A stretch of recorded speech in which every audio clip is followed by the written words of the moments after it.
Hi, welcome to Montana State of Mind with me, Montana. Stop. Oh my goodness. I'm so sorry. This is Dolly. Pass it down. Hi. Say happy Women's National History Month. Is that you? Anyways, let me put her down. I will admit I kind of wanted her to be in the video to maybe get more views because people love a cute dog. But good God, she is so hairy and drooly and everywhere. And please don't take my equipment with you. Okay. Hi, welcome to Montana State of Mind with me, Montana. I am coming off of a cold. That is why I sound maybe relatively different. To me, I sound different. Anyways, it is Women's History Month, and I thought what better way to celebrate than to talk about things that women love. And what do women love? We love gay fanfic. We love stories of men falling in love, essentially. And what kind of got me on this topic is I wasn't really creatively feeling the YouTube channel. I was kind of going through a lull.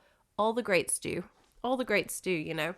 My brain's gone. My body is limp with exhaustion. I suppose all the greats knew this feeling. And the thing is, after all this, I've decided not to sell my book. It's too good to sell. They can publish it after I'm dead, like Vincent van Gogh. Van Gogh was a painter, Blanche. Whatever, it's all the same thing. We're all artists, we're all misunderstood. He cut off his hair, maybe I'll cut off mine. He cut off his ear. I have too many earrings. And so I found myself reading a lot of Danmei novels. I had always seen these novels, surprisingly, like next to the manga section, you know, all the way in Arkansas, in this small little town that I live in. There's like a whole section, a whole table dedicated to these novels. And I kept looking at them and I was like, okay. So I read one, The Husky and His White Cat Shuizun, which is like teacher, I think. Absolutely loved it. Became enamored with it. Bought 3 more different novels that I'm currently juggling through and reading, loving all of them. And I was like, you know, this is such a popular concept. This boy love. We see it with manga. We see it with fiction. We see it, and it's usually written by women for women. And you have to wonder, is it the equivalent of men watching lesbian porn? You know how women consume porn through literature more often than not. I'm not saying we don't watch porn. I'm just saying we like to consume it through reading half the time.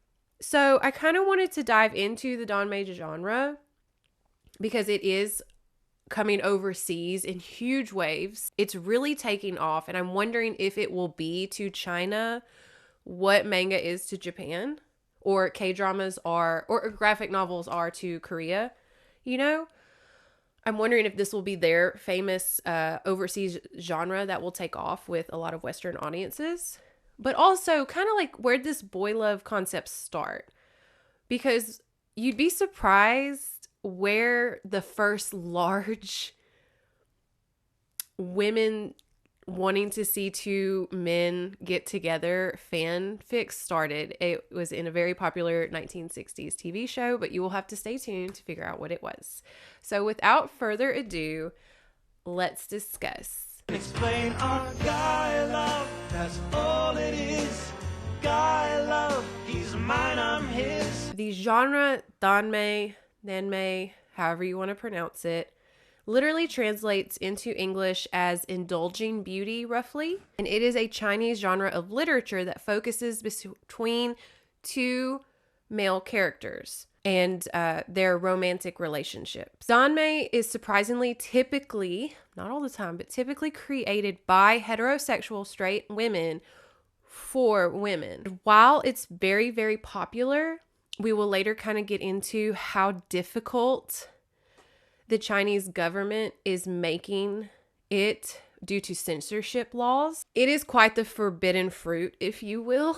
There is a female counterpart to Danmei, which is called this word, which is Chinese for lilies. And it is the reborrowing of the Japanese word yuri, but it's not as popular as Danmei yet. So the male same-sex romance genre, notably called boys love or BL on social media, actually originated in Japanese manga in the early 1970s. And it was introduced to mainland China via pirated Taiwanese translations of Japanese manga in the early 1990s. For the Anglophone audience, Danmei is relatively a new queer popular content, but it's not new because boy love really popped off in the 1960s and 70s with the TV show Star Trek. They've notified the authorities. It'll take a little time for someone to get there. Quite logical, Captain. Can you give us the coordinates to beam down a landing party near those interrogation rooms? Yes? But you're not going to get them unless you take me with you. The male-on-male romance fanfic really grew with that show. Now, I couldn't necessarily find any original works of Star Trek fanfiction from the 1960s and 70s, but the female audience really enjoyed the obvious, there's nothing but male characters. There's only a handful of girls. And so I guess they wanted like Captain Kirk and Spock to get together, or Scotty and who was George Takei's character's name? Anyways, maybe they just wanted to see those, you know? And that is actually what kind of got boy love fanfic popping off in the Western hemisphere, at least. And even Japanese audiences, you know, also really enjoyed that fan fiction and created their own through their manga. So I think that's kind of interesting how the world is honestly just a cyclical borrowing from each other. There's no true original concept or thought within human society. We're all just borrowing and feeding off of each other. And I think that's great, you know, because like Japanese audiences saw Star Trek in the 1970s, got wind of some of the fanfic, created their own, you know, Star Trek fan fiction with boy love became such a big thing. They started then putting it in their own manga. And then the manga was then translated and brought to China. And now we have Danmei, which is taken off in the Western hemisphere. Like, it's this weird, like, ooh. So the word Danmei is reborrowed. Again, everything is cyclical. We're just reborrowing, rehashing everything, including language. From the Japanese word tanbei, Tanbi, which is Japanese for aestheticism, I believe. And Chinese fan often use Danmei and boys love interchangeably. Now, you're going to see boy love most on social media because it's just easier for Western audiences to say, as you see me struggling through this video. So Danmei always features works between two men. Always two dudes. Many draw on Chinese literary tropes and settings, but we can now see horror Danmei, slice of life, boy love, fantasy, and more. It is common, but not universal, for two male protagonists in Danmei work to be divided into the attacker or top and the receiver or bottom roles, which are analogous to the Japanese seme and uke, I believe, terms. We want a top and we want a bottom. You want a, you know, stereotypical feminine character and a stereotypical masculine character. This has actually received a lot of criticism, if you can imagine, because despite it being two men, they still perform heteronormative roles within the book. Again, one's a more feminine, submissive type, and one's a more masculine, you know, manly type, if you want to say, which I think is interesting that even within a homosexual relationship, these women were still writing roles that they knew and that they knew were within a couple, because even in different societies, we're just like, oh, you have to have a yin and a yang. You have to have a top or a bottom. You have to have an attacker or a receiver. You can't have like both of them be the same. But luckily that is changing as we are seeing a lot of men do traditional women's roles and vice versa. Therefore, I think it's just turning into this big blend of characters, despite being the same gender, don't mutually have to fall into a category. They can go back and forth. For example, I'm reading The Guardian right now, and this is my personal opinion. So of course, the studious professor is going to be seen as the bottom, and the, larger than life cop is going to be seen as the top.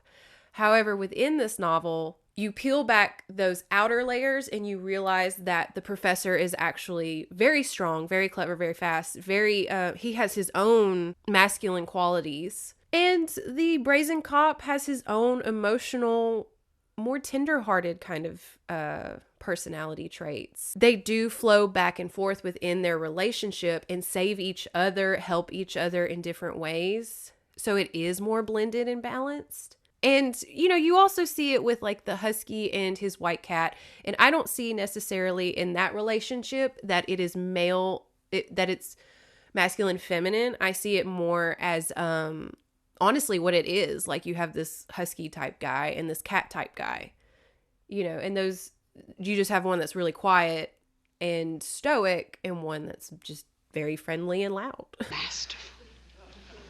Tish, when you pat my cheek that way, it drives me wild. Gomez, darling. Control yourself. Never. Okay, so just how popular is boy love? By 1999, several online boy love forums had been founded. These ventures started as communities for Chinese fans of Japanese manga boy love, but soon began hosting fan works and original boy love stories by young Chinese women. 1999 also saw the founding of the first print magazine devoted to Danmei, called Danmei Season, and it was published continuously until 2013, despite not having an official permit to do so. So again, this is very forbidden fruit for Chinese audiences. While early Danmei communities were largely run by amateur fans of the genre, those websites were gradually supplemented by a slew of commercial online fiction websites founded in the early 2000s. The largest of these, called Jingjiang Literature City, was founded in 2003 and has since amassed 7 million registered users and over 500,000 titles. The works published on this site include both original works and fan fiction, heterosexual, gay, lesbian, romance, as well as stories in other genres, but it is best known for its platform for boy love. Boy love reached wider audiences in China and elsewhere in 2010s when censored Danmei adaptations like Guardian and The Untamed received billions of views and broad international distribution. In recent years, with the growth of online literature, that's a weird way to say fanfic, publishing, now a $4 billion business with around 460 million readers in China alone. Danmei has inspired an explosion of adaptations into graphic novels, animations, live-action dramas, audio dramas, and made its way to mainstream culture despite China's ever-tightening state censorship. Again, we're going to get into that censorship because it's actually an ongoing thing right now. And if you're a fan of this kind of genre, it's kind of wild to see. In 2020 alone, film and television producers purchased the rights to 59 Danmei titles. I don't know why it said 59, but that's still a lot. The first print run of Heaven's Official Blessings, which is the first boy love Danmei novel I ever saw. And I remember seeing it and thinking, wow, that's a really pretty cover. And I was just really interested, and I was like, oh, well, that's like, in my, white mind, I was like, that's really great for Asian audiences to be writing explicitly homosexual relationship novels. I was like, that's great, because that means it's being like more accepted over there, because I do know it's a very still conservative society, despite their media being wildly gay. Let's be honest. Like Korean dramas, Japanese anime, manga, these Danmei novels are wickedly gay as hell. And I just find it very interesting because those societies are so conservative. And this is a little side tangent that I always do in these videos. But between us, this has been on my mind is, okay, does a conservative society produce better artwork because they have boundaries to push off of? You know, when's the last time Germany gave us anything like super cool besides like the Volkswagen? Or Sweden, you know, these really like liberal, sex positive society. And I'm sure all the German and Swede people that watch this video are really going to come after me. Sweden do not get along. We have people and other people and the two people together. But you know what I mean? More conservative a society. And let's even just look back at America in our conservative years. We produced really awesome stuff that took over the world. Look at RuPaul's Drag Race. It really popped off and created such a core fan base during a more conservative time in our nation. And let's be honest, it's not as fun to watch anymore because it's a little more accepted. The queens are a little more widespread. Everybody knows a drag queen. You know, it's a little more, it's good that it's accepted, but the art form I think is suffering a little bit because it's becoming so curated and so produced because now we're making money off of it, you know? And same thing with like Japanese anime and manga is wildly gay. So gay. So gender fluid. Sailor Moon alone is like one of the gayest cartoons I've ever watched.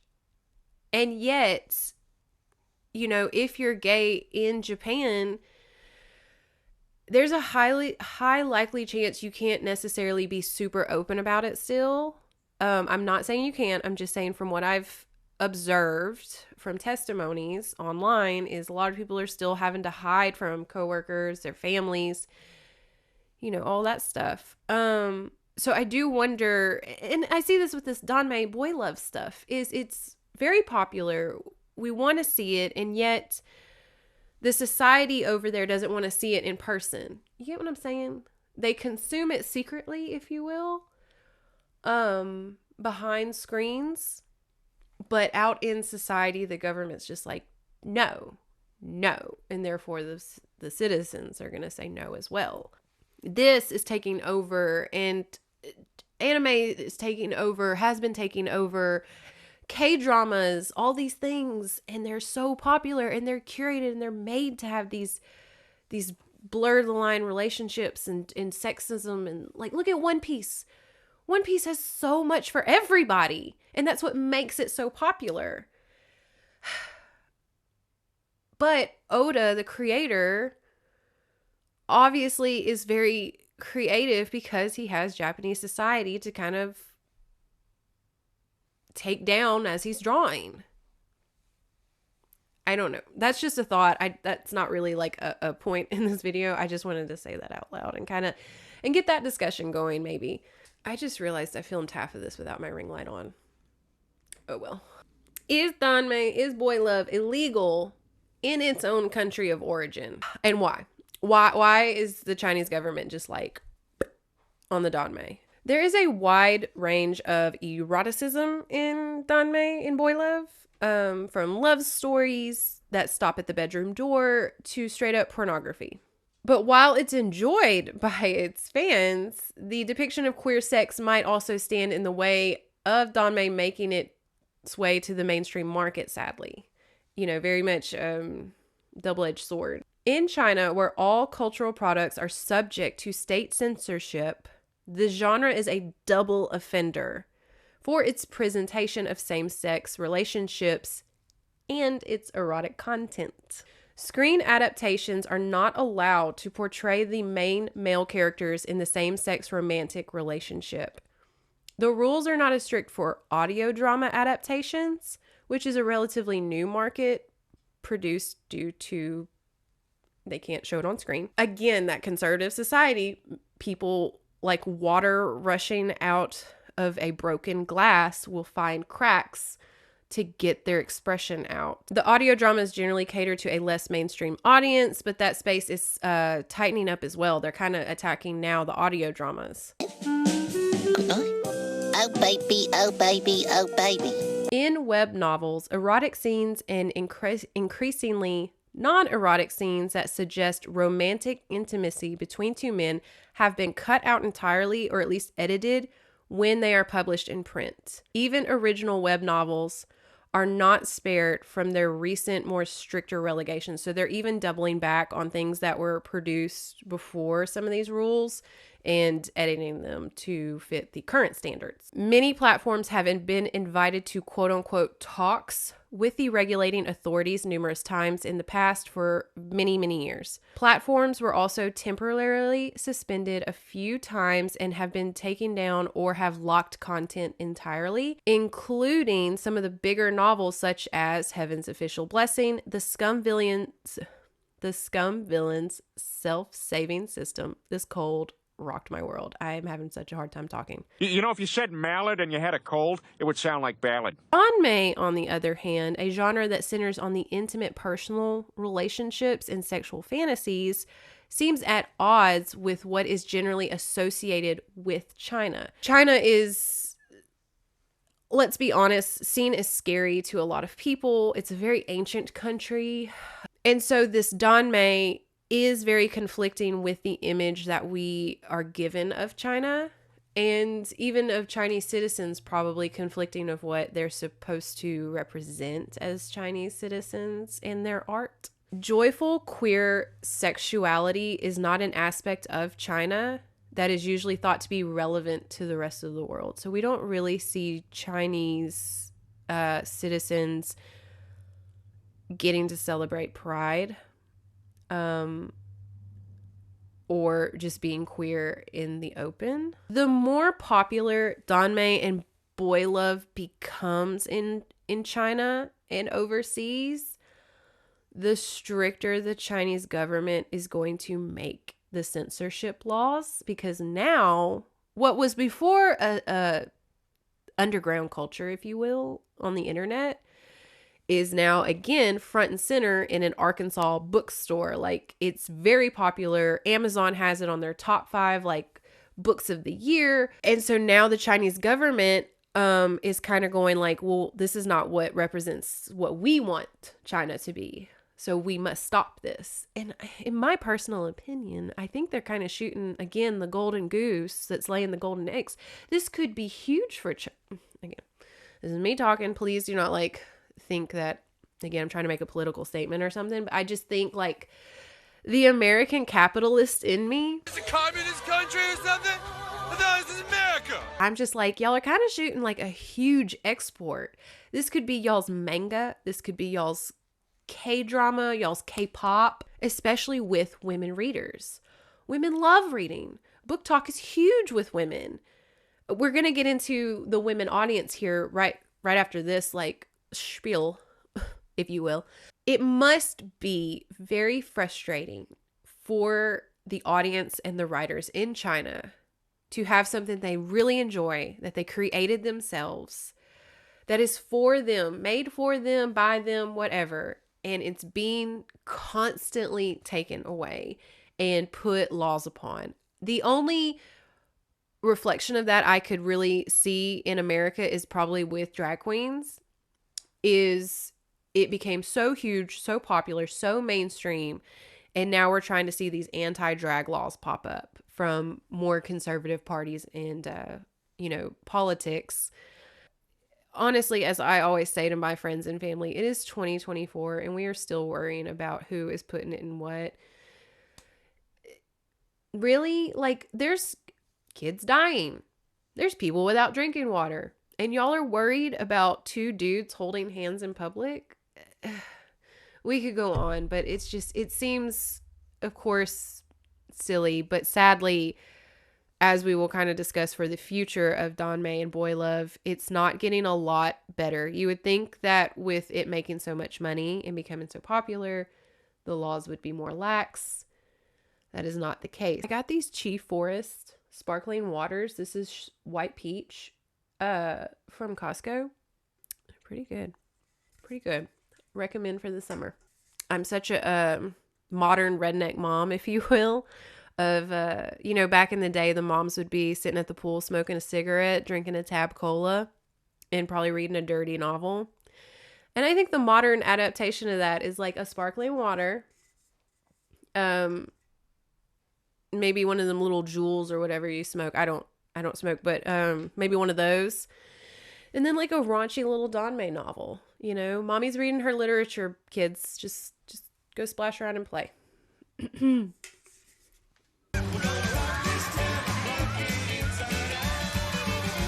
Female fans of Danmei often refer to themselves as rotten women, which is borrowed from a Japanese term of the same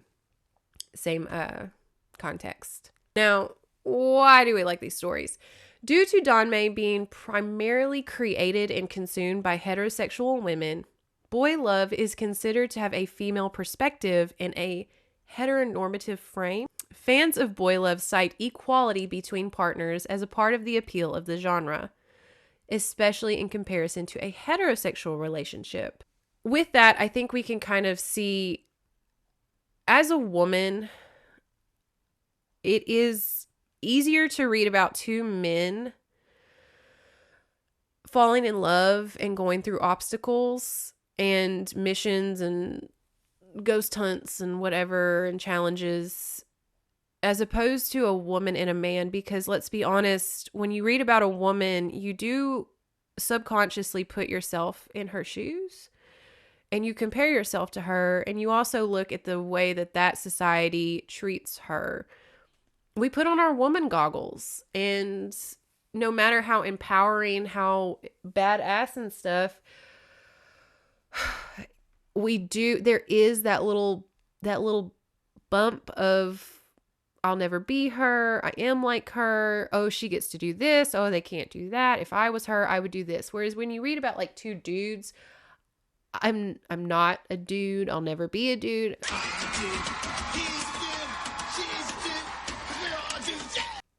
Like, that's just such a foreign world to me. So I get to enjoy the story a bit more because I'm not thinking about how their society treats them, because I don't know. I don't know from a man's perspective, and I'm not hindering myself with like, well, I'm like this or I'm like that guy, because I'm not them at the end of the day. These characters fit the roles that we want them to fit, but they don't have to have the parts or, the sexualities to get the point across, if you get my drift. In China and other Asian countries, boy love has a reputation for being produced by straight women for straight women. Some have attributed this in part to women's statuses in these cultures, where strong heteropatriarchal traditions discourage women from expressing and enjoying sexual desires. And again, back to when you have women in these roles, you're kind of just like, oh, she would never get to say that. I would never get to experience that. I would never get to just jump on a guy. I would never get to make the first move. I would never get to do these things, especially in those conservative societies. So it's, in a weird way, it's like writing about superheroes that can fly and shoot lasers out of their eyes. It's so far removed from what you experience that you're just like, but what if I could? And the only way some of these women can is if they were men. If they truly were men. That's the only way some of them could even remotely have some of these relationships. Boy love is a perfect fantasy for women in Eastern Asia who are expected to be, quote, ignorant of sex and sexuality, wrote Dr. Kwan, professor of digital culture and film studies at Portland University, in which, quote, they become acquainted with men in the male body and flesh out their ideal men who don't exist in the real world. Boy love's appeal to straight women also goes beyond Asia. Hello. Romantic sexual relationships between men featured in boy love, quote, kind of in a way take gender out of it, because there you have two people who are relating, romantically engaged and sexually engaged. So the kind of cultural power differences that play out between men and women in these situations just don't exist.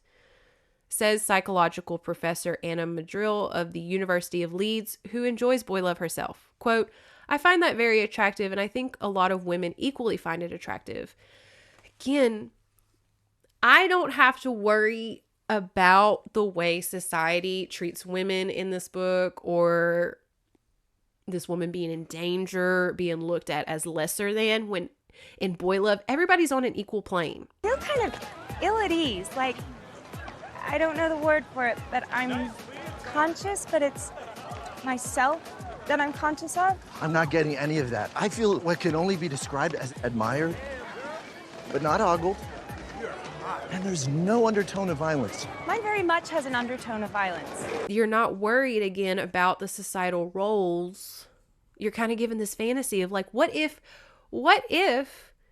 roles were given based on experience and all that stuff, and not the parts you were born with or who you sleep with. Reddit user Ace of Error wrote, quote, I don't know specifically why, but it may have to do with how in the West, a lot of popular mainstream representations of boy love romance in novels tend to be somewhat serious and realistic, or have sad endings. An example, Song of Achilles, they both die in the end, Dante and Aristotle discover the universe, etc. In the West, boy love romance novels tend to focus on the aspect of being gay or otherwise queer, and the character's internal struggle with coming to terms with that. On the other hand, Danmei tends to be more flippant with the aspect and jump directly into the romance between characters instead of focusing on their sexuality so much. They go on to say, quote, seeing Danmei focusing on the romance aspect of boy love relationships as opposed to character identity is somewhat a breath of fresh air to Western readers. I fully agree with this statement. As someone who just wants to read a love story, I just want to read a love story. I don't really need or care about who is what in the love story. Who's what gender and all that stuff. It is important to write about the struggles queer people face, and coming out stories are very good for kids who are struggling through that. I think it's great that there's a lot of queer young adult novels for kids. I can't imagine, we didn't have that growing up, and I know a lot of my friends that could have used it growing up. It is nice just to read about just two people falling in love. And again, not a woman and a man struggling with their roles in society or breaking roles, or queer people having to come in and come out and deal with their queerness. Just two people without, like, there's just no pressure. There's no one cares in a lot of these boy love, these Danmei novels. No one cares. It's not referenced. It's not brought up. It's not revolutionary. It is just normal. And I think that is so appealing to a lot of the readers who just want to read a love story. A lot of hetero romance novels can be silly and unserious. Why can't the gay ones? Why is it always someone's got to die? Someone's got to be murdered. Someone's got to go away. Brokeback Mountain, if you will. Again, many people read fiction to escape. So why not read a love story in a fictional setting with fictional elements, and the sexuality of the characters doesn't friggin' matter? I know what you're thinking. Montana. There are plenty of gay fantasy or whatever novels where no one dies and it doesn't revolve around their sexuality. I know. The Graceland series, I love this series. I could talk about it ad nauseum. More people need to read it. Is very of that. There's a lot of queer, straight, gay, whatever characters, and they just get to fall in and out of love. They get to have romances and love affairs, and their sexuality is just not a part of it. It's just never a thing. And I find that so refreshing. God damn it, that's good. Oh, shit, that is fresh. Let's be honest. If it's not a Western novel focused on gay people, just the struggle of being gay, it's gonna focus a lot on the sex. And now this is another reason why a lot of people like these boy love Danmei novels, is because as Reddit user, I can't say it. brought up, quote, I try so hard to read Western fantasy queer books. For me, they are all centered around sex. Many friends and I refer to them as bodice rippers. I'm generally not a fan to jump right into sex without any build-up. I want a fantasy that has queer characters in it, not a porn that happens to have fantasy and queer characters in it. They go on to say, quote, for me, most of the Eastern stuff that I've read is a fantasy book with characters who happen to be queer, and that's why I love it. Yes, there's romance. Yes, there's sex. But it isn't centered around those two being the plot points. So it's not that women are wanting to read about gay characters have sex. I know if people look at that, they're just like, you're reading gay porn. Remember? Like, oh, it's just about dudes sleeping together and that's what you're reading it for. And that's not. We love love stories. We want fantasy settings. We want to escape. Again, this is all about escape. A lot of us want slow burns. I am the biggest slow burner of slow burners. Okay. I don't like a lot of Netflix shows because it jumps right into sex and all that stuff. I love a lot of Korean dramas because it's the slowest of slow burns. It takes like 15 episodes for them to even kiss. But when they do, oh. And I say that as if the first literal chapter of The Husky and the White Cat does not have the character waking up in a brothel and just wrecking one of the workers, literally in the first chapter. And here I am just like, I want a slow burn. Okay, in my defense, that was not his romantic love interest. That was just a sex worker. And I mean, you know, you got to start off strong, I guess, just to really get that character, because he is a dog. He is a dog. The straight women audience, we want plot-heavy thrillers. We want a lot of plot. These books go on for eons. Again, I've only read a few, but usually in the first book of a Danmei series, they don't even admit they like each other. There's enemies to loving, like the whole book. Whereas in a Western one, they're going to fall in love in like probably the 10th chapter, if you will. Husky and the White Cat, it's the whole first novel, they enemy to loving the whole novel. But you know, in the second one, something might happen. So you're going to be like, oh, we got to read the second one. Another popular reason that women like these novels is that we feel safe reading them. And you're asking, like, what do you mean? What do you mean safe? How do you feel safe reading a book? Let me tell you. The fact that neither main characters in the romance were made to fit, again, into those stereotypical female beauty standards can help the reader not reflect upon their own body. Okay? Let's be honest.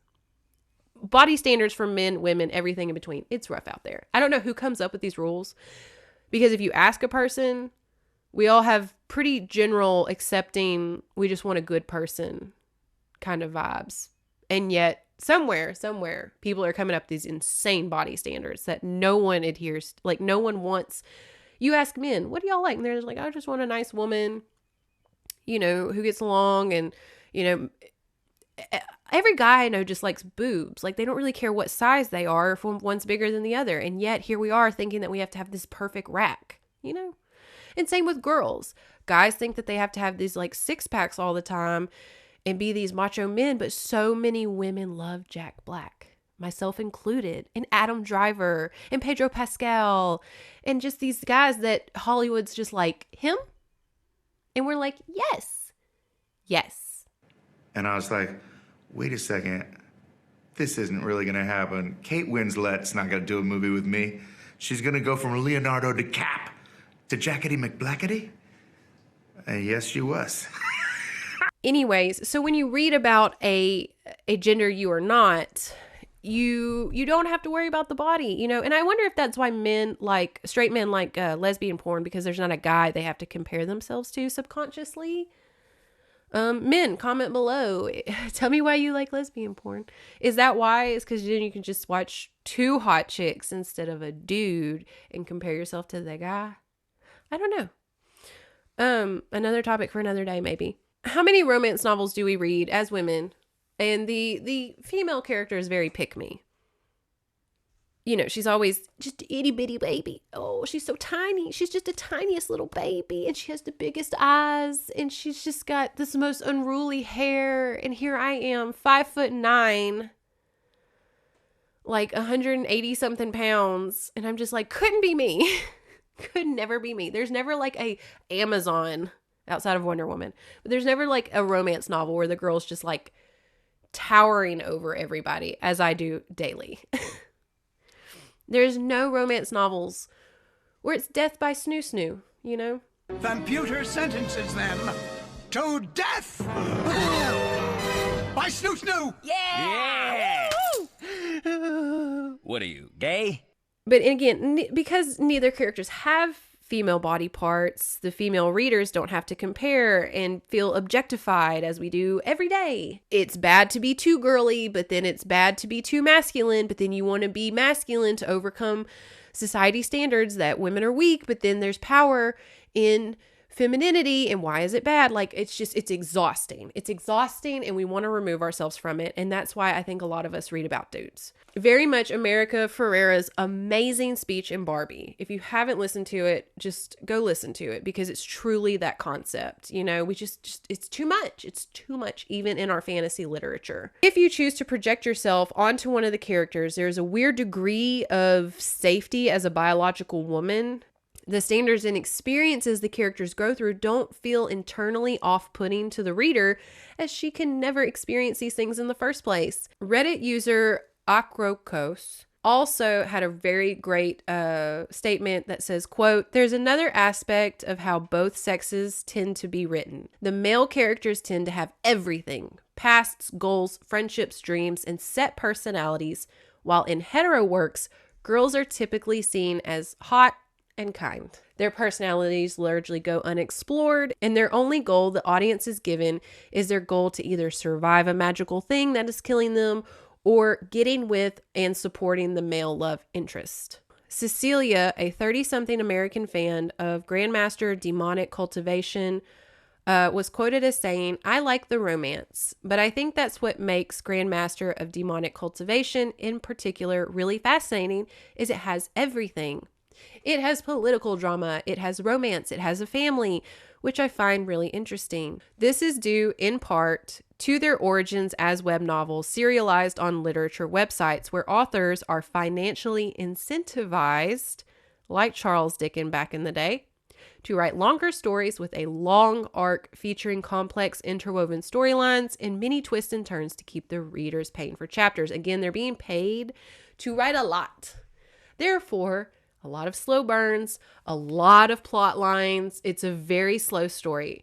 It's very rewarding, but it's a lot to carve through, and people like that. We want to get invested. For example, the Grandmaster of Demonic Cultivation has 113 main chapters and another 14 extra chapters featuring side stories released after the main story was finished. The whole thing spans across the protagonist's 2 lifetimes. Heaven's Official Blessings has 244 main chapters and 8 extra chapters. Quote, "I like that it's not the 3-act structure. It's more whatever goes," says Nikki, a 26-year-old Latin American reader. "In Danmei, I'm getting the full story of almost every single person, the backstory in their life that I don't know I'll get in a lot of American novels. Even the extras and miscellaneous information, I'm like, this is so great." So again, reasons why straight women love it is it's so fantasy that we aren't even part of the main characters. So we're so far removed, we don't even like put ourselves in their shoes half the time, which is so relaxing when you have societal standards and body image and just all that crap. And also they're so drawn out, they're so long. There's so much more than just the genders in the relationship and the romance. There's so much, like in The Guardian, you know, this is very X-Files. If you love X-Files, you would love this, because it's very Scully and Mulder. They're dealing with Chinese ghosts and demons, and they work for essentially kind of the supernatural FBI department, and there's murders they have to investigate, and there's twists and turns of who does what and where these ghosts are coming from, and there's tools, and it's very The Mummy meets X-Files. Like, it's great, And of course, there is some romantic tension between the two main characters. I don't read it just because of the two dudes. I read it and I continue to read it because it's a very good novel. The two dudes falling in love is also very sweet, and I like that part too, but it's not the sole reason. Do you get what I'm saying? Now, a topic that I thought of while coming up with these chapters and discussion points is it too Chinese? Is it too Chinese? Because I know a lot of my friends, they read queer novels, but the Chineseness is very foreign to them. So it's intimidating, I think, for a lot of my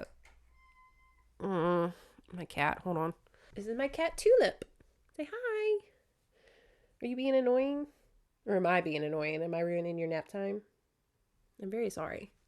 Despite the influences from Japan, again, this was in Japan, and Anglophone genre fiction, again, this kind of came from Star Trek, Danmei is undeniably and intimately Chinese, and it traces back to traditional Chinese literature. It has revived, after nearly a century of suppression, the writing of eroticism, especially same-sex eroticism, that was integral in classics like The Dream of the Red Chamber, Strange Tales from a Chinese Studio, and The Plum in the Golden Vase, and continued the aesthetics for male beauty celebrated in classical poems as old as those in the Book of Songs, dating back to 11th century BC.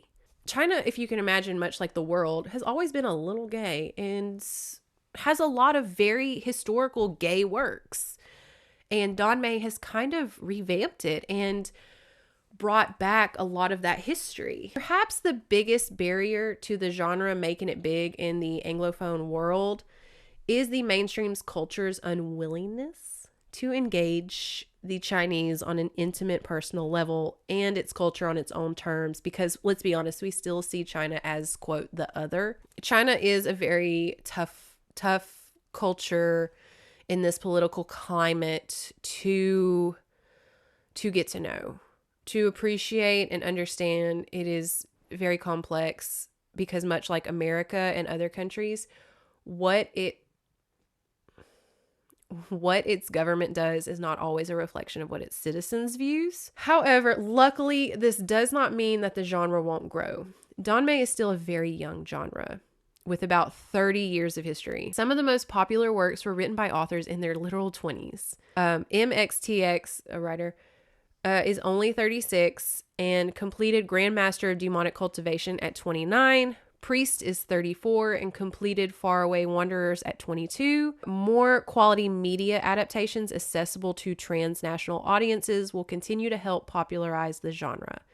The animated show Heaven's Official Blessings on Netflix, for instance, has drawn in a new younger audience with much more flexible attitudes towards gender identities and sexuality. Encouragingly, Danmei may have attracted a different generation of readers who grew up reading fantasies and who are willing to make a little effort to overcome the uncertainty and vertigo when entering an unfamiliar world. It's fantasy, Cecilia said about Grandmaster Demonic Cultivation, quote, "To me, it's not that different from reading Lord of the Rings or The Wheel of Time or something where they make up their own language. In these novels, it's not even made up. It's Mandarin."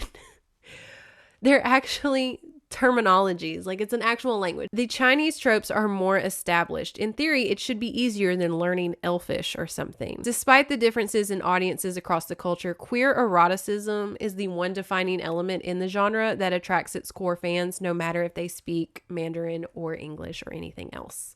So I think what she's trying to say is if you can learn Klingon, if you can wrap your head around Elfish, or Star Wars, or, these kind of things, literal Chinese culture and the language should not be that scary. It's real. As usual, we're going to discuss kind of the future of boy love, Danmei, queer culture, if you will. And I think we're seeing the future of it, because look at the anime / manga Jujutsu Kaisen. Very female gaze, if you will. Very for the girlies. And there's a ton of boy love fanfic written about this series. But not even fanfic, because within the series, two of the main characters are in a gay relationship. And if you freaking come after me and say that Gojo and Gato are not a gay couple, I will make a whole entire YouTube video disproving you and showing how blatantly in love they are.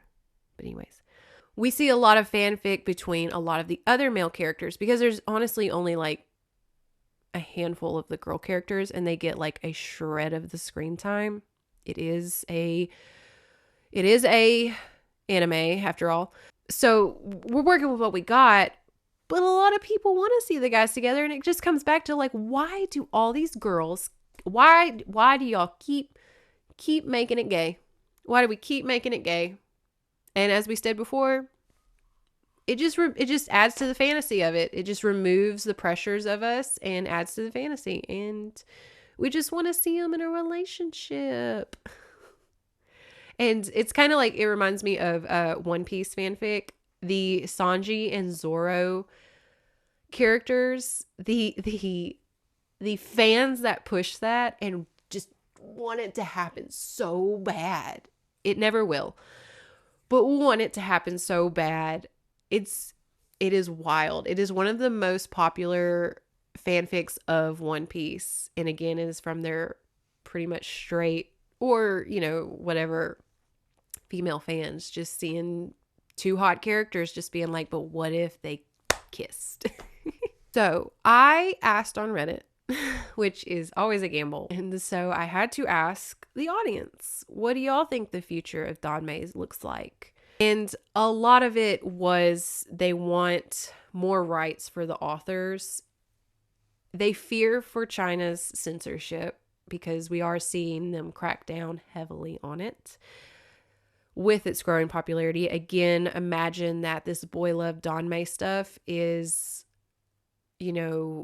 just water in a vase, and we're just pouring and pouring and it's overflowing, and they're trying to close it and we're finding cracks to push through because artists are going to make art. One commenter, Sumarina,